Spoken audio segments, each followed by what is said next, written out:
Hi friends, welcome to Healthy Cooking Channel. இந்த வீடியோல நம்ம இன்னைக்கு டேஸ்டியான ஹெல்தியான சிம்பிளான ரெசிபி பன்னீர் பெப்பர் ஃப்ரை எப்படி செய்யலாம்னு பார்க்கலாம். பன்னீர் பாத்தீங்கன்னா நான் ஏற்கனவே வீட்ல எப்படி ப்ரிப்பேர் பண்றதுன்ற வீடியோ போட்டுருக்கேன். அதோட லிங்க் நான் கார்ட்ல கொடுக்குறேன். தேவைப்படுறவங்க யூஸ் பண்ணிக்கோங்க. இன்னைக்கு நான் 100 கிராம் அளவுக்கு பன்னீர் எடுத்திருக்கேன்.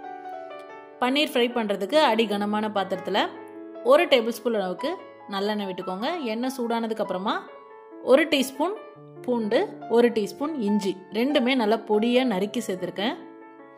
கூடவே ஒரே ஒரு பச்சை மிளகாய், ஒரு கொத்து கருவேப்பிலை, ஒரு பெரிய சைஸ் வெங்காயம். வெங்காயம் உங்களுக்கு எந்த ஷேப்ல வேணுமோ அந்த மாதிரி கட் பண்ணிக்கோங்க. வெங்காயம் கண்ணாடி பதம் வந்ததுக்கு அப்புறமா 2 தக்காளி, குட்டி சைஸ் தக்காளி பொடியா நறுக்கி சேர்த்துக்கோங்க. 1/4 டீஸ்பூன் கல்லுப்பு. தக்காளி நல்லா வதங்கி வந்துடணும். அதுக்கப்புறமா நம்ம மசாலா பொருட்கள்லாம் சேர்த்துக்கலாம்.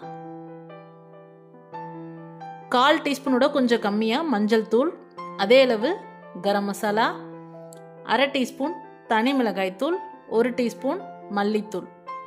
இது எல்லாத்தையும் சேர்த்து பச்சை வாசனை போகிற அளவுக்கு வதக்கி எடுத்துக்கோங்க. அடுத்ததா 1/2 டம்ளர் அளவுக்கு தண்ணி சேர்த்துக்கலாம்.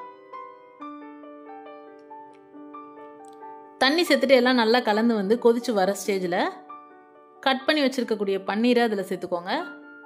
பன்னீர் சேர்த்த உடனே இந்த மாதிரி நல்லா ட்ரையாக வந்துடணும். அதுக்கப்புறமா 1 டீஸ்பூன் அளவுக்கு மிளகு பொடி சேர்த்துட்டு நல்லா கலந்து விட்டு ஸ்டவ் ஆஃப் பண்ணிடுங்க. பன்னீர் சேர்த்ததுக்கப்புறமா ரொம்ப கிளற வேண்டாம், பன்னீர் உடைய ஆரம்பிச்சிடும். பாருங்கள், இந்த ஸ்டேஜில் ஸ்டவ் ஆஃப் பண்ணிவிட்டு பரிமாறிடலாம். சப்பாத்தி கூட அட்டகாசமான காம்பினேஷனாக இருக்கும். இல்லைனா எல்லா வெரைட்டி ரைஸ்க்கும் பர்ஃபெக்டான சைட் டிஷ்ஷாக இருக்கும். ட்ரை பண்ணி பார்த்து உங்களோட கமெண்ட் மறக்காமல் சொல்லுங்கள் ஃப்ரெண்ட்ஸ். இது போன்ற ஹெல்தி ரெசிபீஸ்க்கு மறக்காமல் ஹெல்தி குக்கிங் சேனலை சப்ஸ்கிரைப் பண்ணுங்கள். இந்த வீடியோ உங்களுக்கு பிடிச்சிருந்தா லைக் பண்ணுங்கள், ஷேர் பண்ணுங்கள், கமெண்ட் பண்ணுங்கள். தேங்க்ஸ் ஃபார் வாட்சிங்.